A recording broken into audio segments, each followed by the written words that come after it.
पत्रकारिता के क्षेत्र में जहां सच्चाई की पूरी कोशिश की जाती है और कहानियां दुनिया को बदलती हैं, एक नाम सबसे ऊपर है, आयशा खानम। 10 साल से भी अधिक समय तक दूरदर्शन न्यूज में काम करते हुए आयशा खानम ने रिपोर्टिंग और एंकरिंग में एक मिसाल कायम की है। श्रीलंका के संघर्ष से लेकर 11 भारतीय राज्यों के चुनाव तक उनकी पत्रकारिता की समझ बहुत ही गहरी है। संवाददाता आयशा खानम, जालिया हमारी संवाददाता आयशा खानम ने। उनका योगदान नजरअंदाज नहीं किया गया है। निष्पक्ष रिपोर्टिंग के लिए उन्हें टिप्पू सुल्तान पुरस्कार और इंदिरा गांधी पुरस्कार जैसे सम्मान मिले हैं। सच्चाई और ईमानदारी के प्रति उनकी प्रतिबद्धता जगमगा रही है। प्रधानमंत्रियों के साथ और अंतर्राष्ट्रीय असाइनमेंट्स पर काम करके आयशा की पेशेवरता और समर्पण ने उन्हें हर जगह सम्मान दिलाया है। तेलंगाना आंदोलन और श्रीलंका के युद्ध जैसी महत्वपूर्ण घटनाओं के दौरान उनकी निडर रिपोर्टिंग ने पत्रकारिता में नए मानदंड स्थापित किए हैं। आज आयशा खानम अपने शानदार करियर में एक महत्वपूर्ण उपलब्धि हासिल कर रही है। वह कर्नाटक मीडिया अकादमी की पहली महिला अध्यक्ष बनी है, जो आने वाले पत्रकारों के लिए रास्ता खोल रही है। आयशा खानम एक नाम जो नेतृत्व, ईमानदारी और पत्रकारिता में उत्कृष्टता का पर्याय है। कैमरामैन सुरेश के साथ Ayesha Khanam, DD news, Bangalore.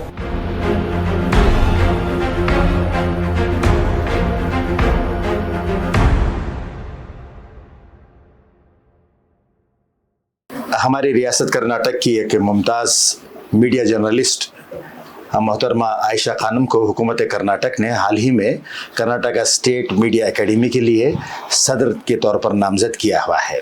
As a chairperson उनसे काफ़ी तवक्कात वाबस्ता हो गई हैं, चूँकि तकरीबन 3 दहाइयों पर मुश्तमल 3 डिकेड्स को कवर करता हुआ उनका काफ़ी बड़ा वसी तजुर्बा रहा है प्रिंट और इलेक्ट्रॉनिक मीडिया का।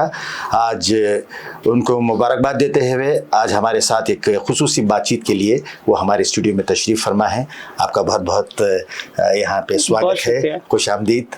और सबसे पहले कि सालार डिजिटल मीडिया की तरफ से मैं आपको दिली मुबारकबाद पेश करता हूँ कि आपका काम जो पहले था फील्ड में और स्टूडियोज़ में जो महदूद था, उसका और एक वाइडर स्पेक्ट्रम में आपको मौका देने के लिए हुकूमत ने आपको ये नई जिम्मेदारी दी है कि मीडिया एकेडमी की चेयरपर्सन के तौर पर आपको नामजद किया गया है। आप सबसे पहले ये अपने बारे में खुद बताएं कि आपकी तालीम और आपका घरेलू बैकग्राउंड क्या रहा है और किस तरह आपने मीडिया को इंतखाब किया अपने करियर के लिए। जी, बहुत बहुत शुक्रिया आजम भाई। सालार के सभी व्यूअर्स को अस्सलाम वालेकुम। बहुत शुक्रिया आपका, और आपसे बात करने का मुझे मौका मिल रहा है, बहुत बड़ी बात है, क्योंकि आप उर्दू में बहुत बड़े साफ़ी रह चुके हैं, हम सबके मेंटर भी रह चुके हैं, तो बहुत मेरे लिए भी बहुत फख्र की बात है, हमारे लिए भी बड़ी खुशी की बात है। थैंक यू वेरी मच, बहुत शुक्रिया आपका। तो अपने बारे में क्या बताना है, कल तक तो मेरे हाथ में माइक था, आज माइक नहीं है, लेकिन once a journalist always a journalist. तो अंदर का वो जो जर्नलिस्ट है, वो जो पत्रकार है, वो जो सहाफ़ी है, वो अभी भी जिंदा है। Even today I am restless के आज मेरी स्टोरी मिस हो रही है, आज मेरी स्टोरी क्या हो रही है, क्या हेडलाइन है। So when I am seeing media groups, मेरे को लग रहा है कि कहीं मुझे यहाँ जाना तो नहीं है। तो अभी आदत खत्म नहीं हुई, मीडिया की जर्नलिस्ट की आदत नहीं खत्म हुई। तो once a journalist always a journalist. So ये बरकरार रहेगा हम सबके लिए। आप भी सहाफ़ी, आपको भी पता है इस बारे में। तो लंबा सफर रहा, और आज अगर मैं मीडिया एकेडमी में हूँ तो सबसे पहले कर्नाटक के चीफ मिनिस्टर सिद्धरामैया को सबसे अपनी तरफ से शुक्रगुजार हूँ, शुक्रिया अदा करना चाहूँगी। Deputy chief minister DK Shivakumar का शुक्रिया अदा करना चाहूँगी कि उन्होंने बहुत बड़ी जिम्मेदारी ली, और बहुत कंपटीशन था, बहुत कुछ लॉबिंग थी कि इस पोस्ट के लिए, क्योंकि बहुत सारे सीनियर जर्नलिस्ट हैं, जाहिर है कई सारे काबिल भी हैं, बहुत जिम्मेदारी से उन्होंने ये फैसला लिया, एक बहुत ही बोल्ड डिसीजन।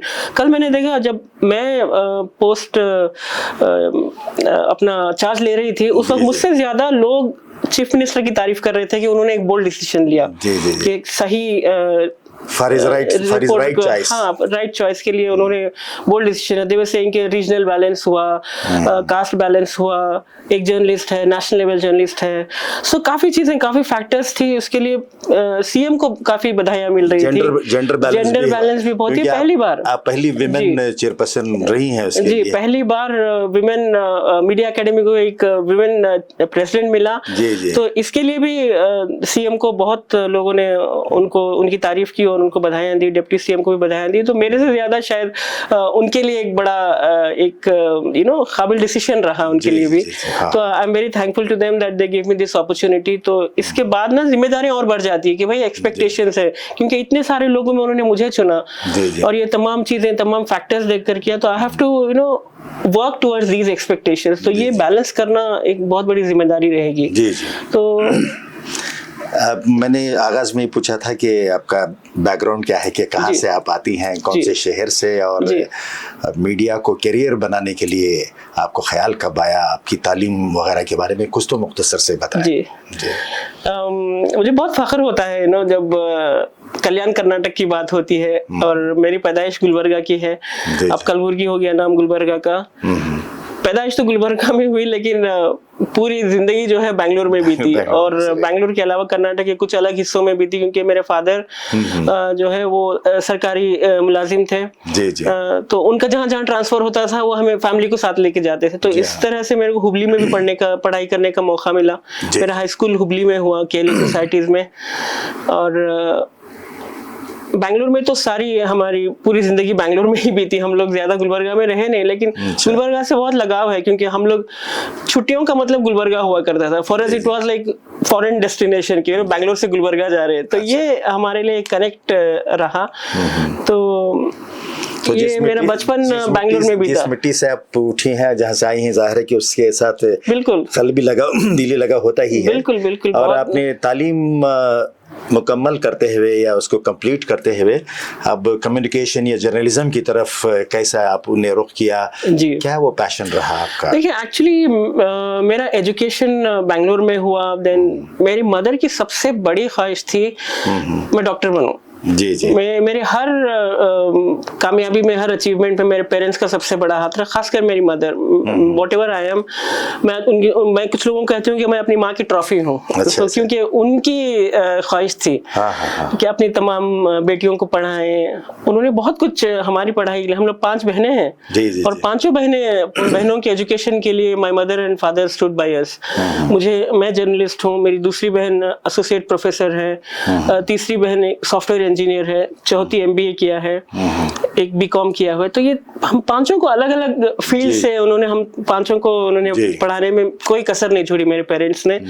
तो हम जो कुछ हैं आज, हमारे पेरेंट्स की जो एक ब्रॉड माइंडेडनेस थी एजुकेशन को लेकर, उसके हिसाब से देखा जाए तो हमने बहुत कुछ उनकी उम्मीदों पे हमें खरा उतरना था, तो हम कर दिखाएं। तो अम्मी की बहुत ख्वाहिश थी कि मैं डॉक्टर बनूं, और मेरा उसमें ज्यादा लगाव नहीं था, लेकिन ख्वाहिश है, इसीलिए मैं पढ़ती थी। BSc पढ़ी, मैं BSc की पढ़ाई किया मैंने। बट हमेशा मैथ्स मेरा वीकनेस रहा। मैथ्स में जब भी मैथ्स आओ तो वहीं पर मेरा स्कोर डाउन हो जाता था। Maths always pulled me down. So कई एंट्रेंस एग्जाम किए मैंने, बट हुआ नहीं मेडिकल। बट मेरा इंटरेस्ट था, शुरू से ही मेरा इंटरेस्ट था राइटिंग में। I used to write poems, I used to write essays.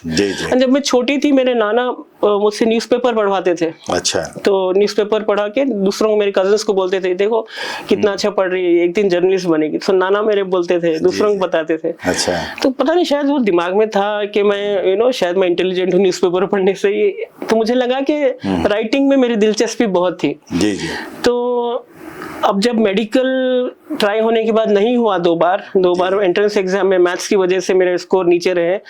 तो देन माय मदर से, ठीक है तुमको जो करना है आप करो, अब क्या कर सकते हैं। तो इसीलिए मैंने मास कम्युनिकेशन किया BSc के बाद।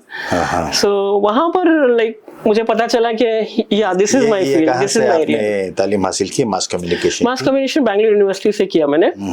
तो यहाँ एक डायरेक्शन मिला मुझे कि भैया yes I want to do this. And मेरे प्रोफेसर थे, professor Ashok and professor Ravi, ये दोनों ने मुझे बहुत गाइड किया, बहुत गाइडेंस दिया। उन्होंने एक डायरेक्शन दिया मेरे करियर को। And my first essay when I wrote about women, status of women in society. So Professor Ashok Kumar read that and said, no, this is where you should excel. This is where you should develop. This is where you should, do your best and give back to the community. So do that. तो मेरे जो professors थे दोनों, Ravi sir और Ashok Kumar sir, दोनों ने मुझे इस फील्ड में बहुत एक डायरेक्शन दिया, जी बहुत एनकरेज किया। तो वहां से शुरू हुआ सिलसिला। फिर कुछ हद तक, कुछ समय तक, बहुत कम लोग जानते हैं, 6-7 महीने तक मैंने जर्नलिज्म का टीचिंग भी किया NMKRV कॉलेज में, जिस कॉलेज में मैंने पढ़ाई की, NMKRV विमेंस कॉलेज। यहाँ पर मैंने 6 महीने जर्नलिज्म भी सिखाया है। हालांकि मैं यहाँ से BSc की पढ़ाई की थी और ग्रेजुएशन में मैंने जर्नलिज्म नहीं किया था। इन 6 महीनों में इनको सिखाने के बहाने, बच्चों को सिखाने के बहाने मैं खुद सीख गई। वो एक क्रैश कोर्स मेरे लिए हुआ। तो वहां से और पुख्ता हुआ मेरा जर्नलिज्म का एक्सपीरियंस और सफर, वहां से और पुख्ता हुआ। तो फिर Asian Age, then I did my internship in Deccan Herald. Deccan Herald तो मेरे लिए अभी भी, I always say I am Deccan Herald baby, cradle है मेरे लिए। वहां से मेरी प्रिंट मीडिया से से शुरू किया। डेक्कन हेरल्ड से मैंने आर्टिकल लिखना शुरू किया मैंने डेक्कन हेरल्ड में, ड्यूरिंग इंटर्नशिप इटसेल्फ। सो हम लोगों को बहुत एनकरेजमेंट मिलता था डेक्कन हेरल्ड में भी, as interns also. Sometime they would pay us for small article 150 rupees, बहुत बड़ी बात थी उस जमाने में। I am talking about 97 I graduated mass com. तो डेक्कन हेरल्ड से इंटर्नशिप किया। फिर एक ऐसे इत्तेफाक की बात है, देखिए, जहाँ के कई अखबारात में बड़े नुमायां तौर पे प्रोमिनेंटली आपके चेयरपर्सन मीडिया एकेडमी होने की न्यूज आई है। डेक्कन हेरल्ड ने भी बड़े फख्र से उस न्यूज को हाईलाइट किया हुआ है। बिल्कुल, बिल्कुल। जो हाँ आप कह रही थी कि आप उसकी प्रोडक्ट हैं। बिल्कुल। और कई अखबारात के साथ डेक्कन हेरल्ड ने भी उसको बहुत अच्छी तरह से ये भी दिया है। बिल्कुल जी। आप बता रही थी कि आप प्रिंट मीडिया से जुड़ी और फिर उसके बाद दूसरे अखबारात से थी। प्रिंट मीडिया में क्या तजुर्बे रहे, क्या महसूस किया आपने वहाँ काम करते हुए? मैंने शुरुआत की एशियन एज से। एशियन एज में, Asian Age was the best, क्या बोलते हैं, एक फील्ड रहा हमारे लिए, जहाँ से we graduated from a seedlings, cub reporter के तौर पर हमको हर बीट सिखाया गया। एमजे अकबर हमारे एडिटर थे उस टाइम पे। उस वक्त एमजे अकबर का बहुत बोलबाला था, बहुत फख्र की बात थी एमजे अकबर के साथ काम कर रहे हैं हम लोग। तो बहुत एशियन एज भी बहुत पॉपुलैरिटी पे था उस समय, बहुत पॉपुलैरिटी पे था। और वहां से शुरू हुआ प्रेस क्लब रिपोर्टर, फिर एजुकेशन, फिर corporation reporter, education reporter, health beat, environment beat, धीरे धीरे होते होते finally you get political beat. So this is where the graduation, this is where you learn from the base, from the ground. यहाँ से हमने सीखा। Asian Age was the best ground for all the journalist. Bangalore में कई सारे journalist हैं, times में है, इंडियन एक्सप्रेस में है, ये सारे प्रोडक्ट्स जो है एशियन एज से आए हुए हैं। And they've got the grassroots of journalism. तो इस तरह से हमने प्रिंट में सीखे। फिर बाद में मुझे आज तक का ऑफर आया, और ये मेरी खुशकिस्मती देखी, जिस दिन आज तक का ऑफर आया था उस दिन मेरे पास डेक्कन हेरल्ड का भी ऑफर आया था। और मेरा ख्वाब था कि मैं डेक्कन हेरल्ड में काम करूं। मैं बहुत कंफ्यूज थी कि प्रिंट जाना है या टेलीविजन जाना है। आज तक तब मेट्रो पे आता था, डीडी मेट्रो। उस वक्त 24 घंटे नहीं था, आधे घंटे का चैनल था वो। आधे घंटे वो जमाना रहा है कि जब ये न्यूज के जो चैनल हैं मशरूमिंग हो रहे थे। अभी नहीं थे, फुल टाइम नहीं थे, जब 24 आवर नहीं थे। आज तक वो just half an hour bulletin metro पे आया करता था। डीडी न्यूज, डीडी मेट्रो पे आता था, डीडी चैनल 2 कुछ था, मेट्रो, डीडी मेट्रो आता था रात के 10 बजे, आज तक आता था। तो मुझे उसके लिए ऑफर आया। And we were all very fond of this bulletin. SP Singh थे एडिटर हमारे। तो उनकी जो हिंदी, उनका जो प्रेजेंटेशन था, बहुत, it was very popular program. तो मुझे ऑफर आया। नकवी साहब थे एडिटर हमारे उस वक्त, सईद नकवी नहीं, नकवी दा बोलते हैं उनको, वो आज तक के एडिटर थे। तो उन्होंने मुझे ऑफर दिया, तो मुझे बुलाया गया। I attended the interview. अब मेरी ये देखिए, उस टाइम पे भी मेरा कंफ्यूजन माइंड में, क्योंकि I studied in English medium, मेरा मीडियम ऑफ इंस्ट्रक्शन इंग्लिश था। अब आज तक पूरा हिंदी, जी जी जी। और मेरा working base was shifting from Hindi to English to Hindi, मतलब रीजनल। हम लोग इंग्लिश मीडियम में रह के रीजनल को थोड़ा ये समझते थे, भाई कन्नड़ा है, हिंदी है, एक होता है इंग्लिश जर्नलिस्ट का, जैसा साइंस स्टूडेंट्स का होता है कि आर्ट्स का थोड़ा कम बोल वाला है, मेन स्ट्रीम से शिफ्ट जो बातें हैं रीजनल पे। जी हाँ। तो हम उसमें मेरा धीरे धीरे हिंदी में रीजनल मीडिया में, मतलब हिंदी बोलचाल लैंग्वेज बन गई फिर। तो फिर आज तक वॉज वन चैनल जो मुझे आज भी लोग मुझे आज तक की वजह से पहचानते हैं हर जगह। अभी इतनी आइडेंटिटी उसकी इतनी पॉपुलर थी, और आज तक भी ऐसा एक चैनल था जो कई टॉप जर्नलिस्ट को आज तक ने देश भर में उभारा है। उभारा है आज तक। और डीडी न्यूज, डीडी उस वक्त डीडी भी था। तो ये दो चैनल थे जिसने एक रेवोल्यूशन लाया मीडिया में। तो मैं वो आधे घंटे का जो मेट्रो था, मेरे दोस्त मुझे चिढ़ाते थे जब ये आधे घंटे का 24 घंटे का हो गया चैनल, फुल टाइम लॉन्च हुआ। That was in 2000। जी जी। फुल टाइम लॉन्च हुआ है 2001 में, शायद 2000 में, जब राजकुमार किडनैप हुए थे, डॉक्टर राजकुमार किडनैप हुए थे, उस टाइम पे फुल फ्लेज चैनल लॉन्च हुआ है। तो मेरे फ्रेंड्स चिढ़ाते थे, तुम्हें आधे घंटे की सैलरी के लिए लिया गया था, अब देखो फुल फ्लेज काम करा रहे हैं तुमसे। तो तुम्हारे साथ you know child exploitation, child labour हो रहा है। सो इट वाज मजाक में बोला जाए, बट चैनल की जो आइडेंटिटी थी, हमको हर जगह पे जहां जाओ लोग पहचानते थे कि आज तक। अभी भी कई लोग मुझे आज तक की रिपोर्टर बोलते हैं। इनफैक्ट चीफ मिनिस्टर धर्म सिंह जब चीफ मिनिस्टर थे, आज तक ही समझते थे। जब मैं दूसरे चैनल में मूव कर चुकी थी, मैं स्टार न्यूज में आ चुकी थी, फिर भी वो आज तक की आइडेंटिटी बहुत स्ट्रांग थी। एंड यहाँ पर हमने सीखा न्यूज को सिंपल तरीके से डिलीवर करना है, बोलचाल भाषा में। बिल्कुल। और ये भी बोला जाता था, नकवीदा हमको ये भी सिखाते थे कि तुम बॉलीवुड देखो, जैसा फिल्मों में सिंपल लैंग्वेज में कन्वे करते हैं, मैसेज कन्वे होता है। सो गाने सुना करो, उसमें सिंपल लैंग्वेज में बोला जाता है, वो language. We don't want Sanskritise Hindi, we don't want के जो लिखने वाली हिंदी वो नहीं चाहिए। तो परहैप्स वो मैसेज लोगों तक पहुंचता था आसानी से।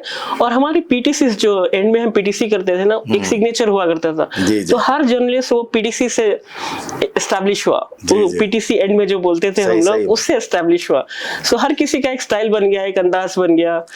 तो आप वैसे हमने आपको फॉलो किया है, आपके करियर को भी देखा है कि जहां आपने इस चैनल की बात कर रहे थे, आप स्टार न्यूज उस वक्त बूम पे हुआ करता था। बिल्कुल। और वहां पे एज ए करस्पॉन्डेंट की हैसियत से, और कर्नाटक की जो न्यूज हुआ करती थी, उसके लिए तो आपने अपने लिए एक खास पहचान भी बनाई है। और मुझे याद पड़ता है कि द वीक मैगजीन ने भी आपको प्रोफाइल भी आपको हॉनर करते हुए उसमें दिया था। बिल्कुल। तो वो तजुर्बात कैसे रहे? जी, थैंक यू, आपको अच्छे तरह से याद है। Thank you very much. आपने भी पॉइंट किया था और आपने उसका एक मेमोयर मुझे बना के भी दिया है। Thank you very much for that. तो मेरा आज तक से स्टार न्यूज में ट्रांजिशन वर्किंग के उस टाइम पे स्टार न्यूज में एनडीटीवी, जो पहले एनडीटीवी एज अ चैनल जो कंटेंट बनाता था, वो अलग अपना चैनल लॉन्च किया। तो स्टार न्यूज में हिंदी बोलने वाले नए रिक्रूट्स चाहिए था। तो ऐसा हुआ कि आज तक की पूरी टीम स्टार में आ गई, पूरी, यहाँ तक कि सीईओ भी, यहाँ तक कि एडिटर्स भी, हम सब लोग स्टार में आ गए। एक नई आइडेंटिटी, स्टार की अलग पहचान रही है। स्टार वांटेड लाइक रिपोर्टर्स को, जर्नलिस्ट को एक लुक दे, कॉर्पोरेट लुक दिया।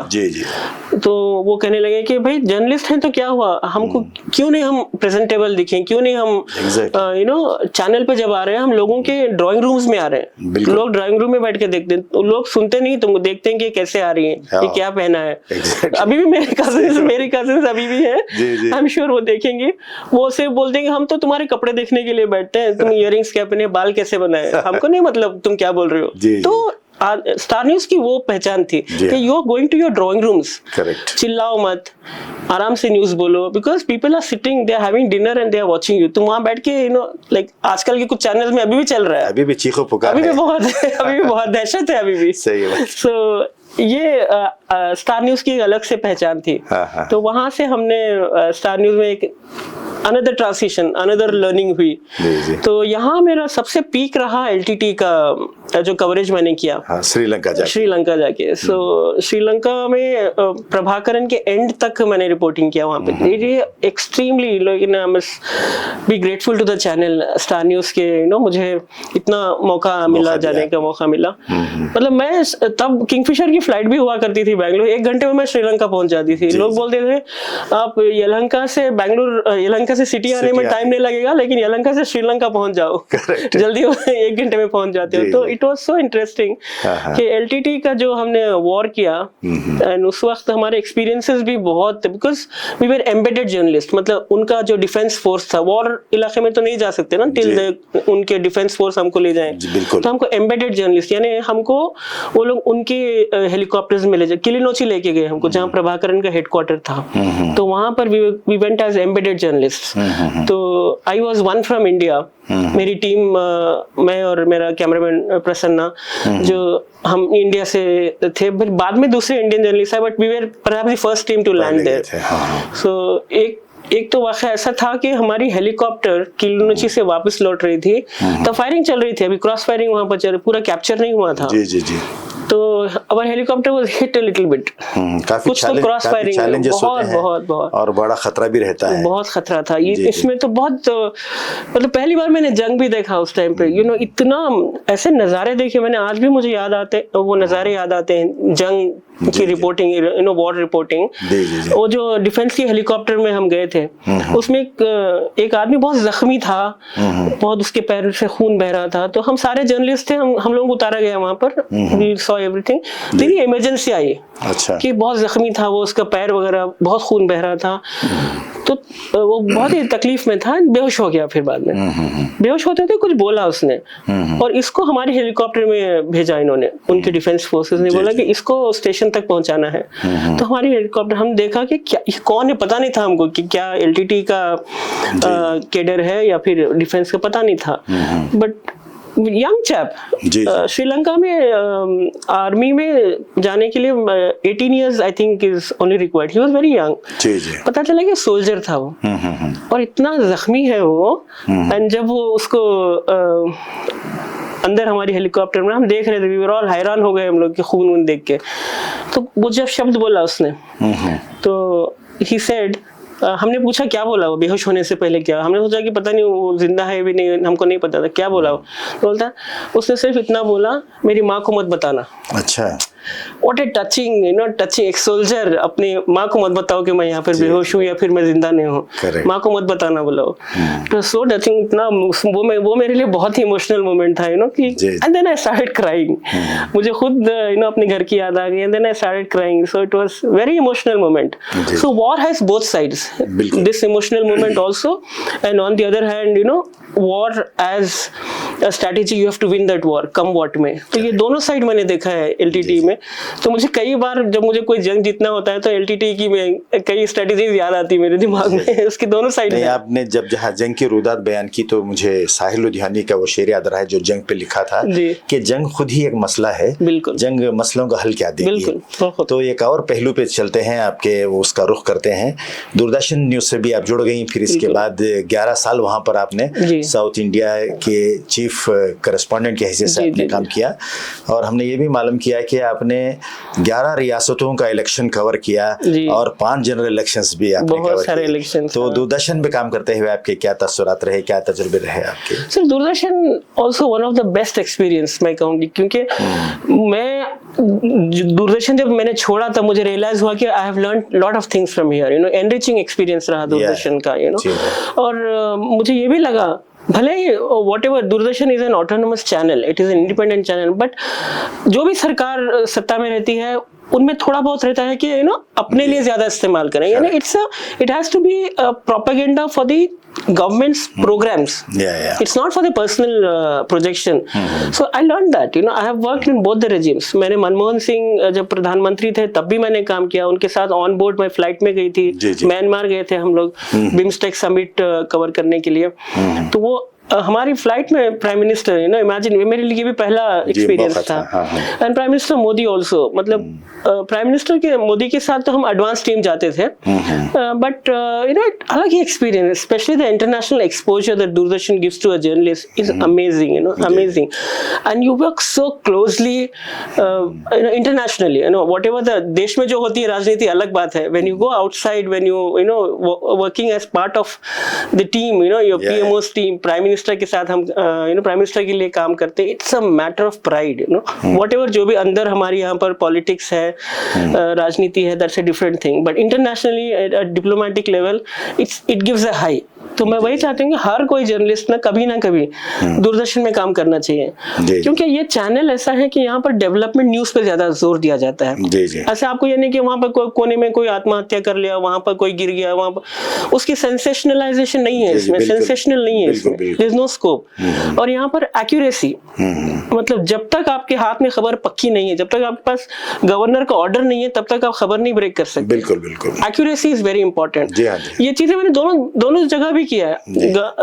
छोटा सा एग्जांपल, गवर्नर की ऑर्डर की अगर हम बात करें, ये मुझे पता होता था कि राजभवन में हुआ है तो हम प्राइवेट चैनल पे पहले ही बोल देते थे कि ठीक है ये हो रहा है, हो गया है, ब्रेक न्यूज। दूरदर्शन में ऐसा, जब तक you have the order in your hand you can not do it. So accuracy is the important aspect that Doordarshan follows, and also it has lot of scope for development news. And अभी भी दूरदर्शन ने good news India शुरू किया था, जहाँ पर society में जो लोग कामयाब हैं, जो लोग दूसरों को इंस्पायर कर रहे हैं, ये तमाम प्रोग्राम्स दूरदर्शन बहुत beautiful, it's a bouquet of channel, but बाहर से जब देखोगे तो आपको अलग लगेगा कि सरकारी चैनल है, कुछ नहीं है, but once you work there it's a passion, it's really passion. Of course political reporting रहेगा, वो अपने अपने फ्रेमवर्क में यू हैव टू वर्क, जो चैनल का frame, even if you are in a school, आप अगर स्टेट सिलेबस के स्कूल में पढ़ा रहे हो तो आपको उसी सिलेबस पे पढ़ाना पड़ेगा, या फिर सीबीएसई हो तो सीबीएसई सिलेबस पढ़ा। सिमिलरली दूरदर्शन का अपना फ्रेमवर्क है, तो you have to work in that framework. So I learn that. जिस तरह अभी आपने बताया कि आपने प्राइवेट चैनल से इब्तिदा की और सरकारी चैनल में भी काम किया, तो दोनों में क्या फर्क आप देखते हैं कि गवर्नमेंट और जो प्राइवेट का जो सिस्टम होता है चैनल्स का, उसमें क्या फर्क देखते हैं इसमें? अब थोड़ा फर्क कम हो गया है, क्योंकि दूरदर्शन का एक डिफाइंड एजेंडा है, it's a national public broadcaster, we know what Doordarshan stands for, development news, and taking up the flagship programs of the government in at that time. So Doordarshan का अपना एजेंडा है, बट प्राइवेट चैनल अब थोड़ा दूरदर्शन जैसा होने लगे हैं। So ठीक है, private channel they have the freedom, but when you have the freedom, use your freedom. आप अपना फ्रीडम इस्तेमाल करिए जर्नलिज्म को बेहतर करने के लिए, बेहतर स्टोरीज करने के लिए। तो you don't have to be like ठीक है, दूरदर्शन गवर्नमेंट के लिए प्रोपेगेंडा बात करता है, तो you don't have to fall in that line. आपका अपना एजेंडा हो सकता है। मैं बात ये कर रहा था कि आजकल जो कॉर्पोरेट सेक्टर है उसने पूरे जो प्राइवेट चैनल्स हैं उसको एक अपनी गिरफ्त में रखा है, और वो अपने मकसद के लिए जाहिर है कि एस्टैब्लिशमेंट के साथ जुड़ जाता है। तो लोगों की वॉइस बनने के लिए उनको मिररिंग ऑफ दी हैपनिंग्स दिखाने की बजाय तो वो गवर्नमेंट की आवाज बन जाता है। और एक टर्मिनोलॉजी आजकल इस्तेमाल हो गई है कि पैरेलल मीडिया में, अल्टरनेटिव मीडिया में, कि गोदी मीडिया जो सरकार के कदमों पे जाकर बैठकर उन्हीं की बात कर रहे हैं और अहम मसाइल को भूल जा रहे हैं। और ये समझा जा रहा है कि ये ट्रेंड जो है वो जो एथिक्स रहे हैं जर्नलिज्म के, मीडिया के, उसमें वो मकसद में नाकाम हो रहे हैं। आप क्या कहना चाहेंगे इसके बारे में? गोदी मीडिया एक मीडिया का ही टर्म है, मीडिया नहीं बनाया है इसको, और कुछ मेरे ख्याल से ऑपोजिशन ने इसको और एक लेवल पे ले गया था अपने पॉलिटिकल मकसद के। Fine, there is nothing like godi media और एनी मीडिया, बट यस आप जो कह रहे हैं वो भी सच है कि जर्नलिज्म का जो मकसद है वो आज पूरी तरह से उस तरह की क्रेडिबिलिटी नहीं है जिस तरह से पहले हुआ करता था। So we need to go back to old journalism. जहां आपने क्रेडिबिलिटी की बात की, वही एक बात है कि आज जितने भी मीडिया में थे बड़े अच्छे नामवर पर्सनालिटीज, जब उन्हें ये कहा गया कि कॉम्प्रोमाइज कर लो अपने प्रिंसिपल्स के साथ, वो छोड़कर चला गए। उसका नतीजा ये निकला कि हमारे पास अब एक अल्टरनेटिव मीडिया भी आ गया है, जो कई न्यूज पोर्टल्स भी आ गए हैं। और हमने ये महसूस किया है कि ये जो न्यूज पोर्टल्स हैं और वो लोग जो तजुर्बाकार मीडिया पर्सनालिटीज थे, आज वो हक अदा कर रहे हैं मीडिया के सही पर्सनालिटी होने का, हकीकतें दिखाने का और हुकूमत से सवाल करने का, जवाब तलब करने का। ये एक रविश चल पड़ी है। तो जी बिल्कुल, आप रविश का नाम भी लिया इसमें। तो सर मैं कहूँगी मीडिया में ना बहुत ही थिन लाइन है, being a journalist and an activist. आपको ये थिन लाइन पे कायम रहना है। फाइन, मैं मानती हूँ कि जो लोग जिनको अच्छा नहीं लगा वो चले गए, बट जर्नलिस्ट का रोल एक्टिविज्म भी नहीं है. We are not into activism. Our job is to show both the sides. Our job is to show leave it to the viewers. That's what we have learned. हमारे courses में हमने यही सीखा है कि leave it to the viewers. You say your story and leave it to the viewers. So कहीं ना कहीं ये जो थिन लाइन है वो थोड़ा शेकन हो गई है. सो एक्टिविज्म की जरूरत नहीं है. If you are a journalist, if you write good copies, you will still be appreciated. If you ask right, if you have the courage to show mirror to the establishment, no, you are still a good journalist. So for me, working in Doordarshan, I learned all those things, you know. And till now, I mean, no one told me कि ये मत करो, ये मत बोलो, ये मत कहो. But I know my limitations. मेरी limitation पता थी. But मुझे कभी ये नहीं कहा गया कि तुम ये जो कह रहे हो ये मत कहना, ये शब्द ही बोलो. ऐसा नहीं था कभी भी. So there is a अपने आप में सेल्फ रेगुलेशन करना भी बहुत जरूरी है. So एक्टिविज्म जर्नलिस्ट का रोल बिल्कुल नहीं है sir. So I don't believe that. Correct. उसको उसूल पसंद बनकर सच्चाई को सामने लाना है. और over the period of the time आपने भी महसूस किया और हमने भी ये देखा है कि टेक्नोलॉजी का इस्तेमाल जो है मीडिया में आजकल बहुत जोरों पे इस्तेमाल इसका हो रहा है. और ये कदम आगे और बढ़कर एक step further ahead. Artificial intelligence का भी अब इसमें दबदबा चल रहा है, इसका जोर चल रहा है. इस पहलू पे आप क्या कहना चाहेंगे? जी, it is called new media now. ना हम लोगों को पता था कि न्यू मीडिया जब आएगा तो पता नहीं हम जर्नलिस्ट की जगह कहाँ रहेगी. तो एआई टेक्नोलॉजी की बात हम कर रहे हैं तो कुछ चैनल्स अभी से एंकर्स, एआई एंकर्स इस्तेमाल कर रहे हैं. बट लकीली वो सिर्फ वेदर तक सीमित है. अभी तक मेन स्ट्रीम न्यूज नहीं पढ़ रहे हैं वो. तो ये टेक्नोलॉजी से खतरा मानने की बजाय उसको हम सही तरीके से इस्तेमाल करना एक अपॉर्चुनिटी रहेगी ना, how to use a technology best. क्योंकि अब टेक्नोलॉजी बहुत सिंपल होगी. We don't have to run with tapes. हमको टेप्स ले जाके फ्लाइट में डालना जो हम करते थे पहले, टेप्स डालो दिल्ली पहुंचना है. अब व्हाट्सएप पे everything is so simple. Zoom आ गया है, व्हाट्सएप आ गया है, गूगल मीट्स आ गए हैं. तो live is possible you know easily. So all this things are, it has made our life easy. जब कोरोना आया, I think it is during corona that you know all this things हमने realise किया कि technology पे depend हो सकते हैं. बिना यू नो बाहर निकले हम अपनी न्यूज दे सकते हैं. हम लोग ऐसा ही किया कोरोना के वक्त. सारा लाइव हमने जूम पे किया. सारा जो स्टोरीज थे व्हाट्सएप पे भेजा करते थे क्योंकि बहुत कम लोग काम कर रहे थे उस वक्त, शिफ्ट में काम कर रहे थे. तो I think corona also taught us. Corona भी चेंज किया यू नो मीडिया की. और कई वैसे टीवी चैनल्स भी अपने कवरेजेस और रिकॉर्डिंग्स जो हैं मोबाइल ही पे करते हैं और बड़े फख्र के साथ दिखाते हैं कि हमने ये सारा न्यूज कास्ट जो है मोबाइल ही से हमने उसका इनपुट लिया है. जिस तरह आपकी अम्मी, अभी आपने बताया कि शुरुआत में ये कहती थी कि आप डॉक्टर बने, वहाँ तो मरीजों का इलाज होता है. आपने समाज की बीमारियों की तलाश में मीडिया को अपनाया और हकीकतों से लोगों को रोशनास करवाया, आईना दिखाया. ये भी एक तरह की तबीब या डॉक्टर ही का काम है. तो आप के तरह चूंकि आपने तकरीबन 25-26 साल आपने लगाए पूरे मीडिया के लिए और अपने काम भी किया, नाम भी कमाया, तो अब नौजवान जो अब ताज़ा कम्युनिकेशन पढ़ के आ रहे हैं, डिप्लोमा करके आ रहे हैं, एस्पायरिंग जो मीडिया जर्नलिस्ट हैं, इनके लिए आपका क्या संदेश, क्या पैगाम रहेगा? देखिए, जर्नलिस्ट के लिए dedication is most important. You can not treat this as a you know field के हम माइक पकड़ लिए और हम आज रातों रात राजदीप सरदेसाई बन जाएंगे, बरखा दत्त बन, ऐसा नहीं है. You have to come from the scratch, come with dedication. Story का मकसद समझिए, स्टोरी जर्नलिज्म के बेसिक्स समझिए. तो ये सब चीजें अगर आप जानकर आएंगे, आपका कमिटमेंट रहेगा towards the field, you will last in this field for longer. आप बेसिक ग्राउंड रियलिटी, मैं तो कई यंग जर्नलिस्ट को कहती हूँ कि आप प्रिंट में काम करके आइए. You don't have to jump with a mic in your hand. Work in print media and because you will know, print में सिखाया जाता है, एक एक बीट से हम ग्रो होते हैं. No, to report political beat in print media, you know how long it takes. You बाल हमारे ग्रे हो जाते हैं तो हम लोग इतना टाइम लगता है. बट टेलीविजन में ओवरनाइट माइक दिया, बाइट लगा दियो, ऐसा नहीं होता. माइक लगाते ही बाइट निकालना भी एक आर्ट है. So you have to know the background, you have to know what story you're doing. So I wish that the younger generation learns these basic aspects and sincerity in their profession. बहुत sincere होना बहुत जरूरी है और इस profession को passion बनाना है कि भाई मेरी स्टोरी है. आप खाली भी बैठे रहोगे, आपको फील होना चाहिए कहीं ना कहीं मेरी स्टोरी मिस हो रही है, वो पैशन होना चाहिए. So mike is not just overnight stardom नहीं देता आपको. जी जी बिल्कुल. These are the basic things that give you, that make you a star a journalist. So and also technology उनके हाथ में है. They are smart, they are brighter. Young generation जो अभी आ रहा है फील्ड में, they are brighter than us. They have more access to technology and they use technology much better than I still can't make Excel sheet. उन लोगों को वो सब चीजें आती हैं. So they should integrate this technology with the basics of journalism and also learn. Learning is a continuous process. जी जी. सीखते रहो. अभी आज भी मुझे कहीं प्रेस कॉन्फ्रेंस जाना हो तो I read, I do my background homework, I make notes. So make notes is very important.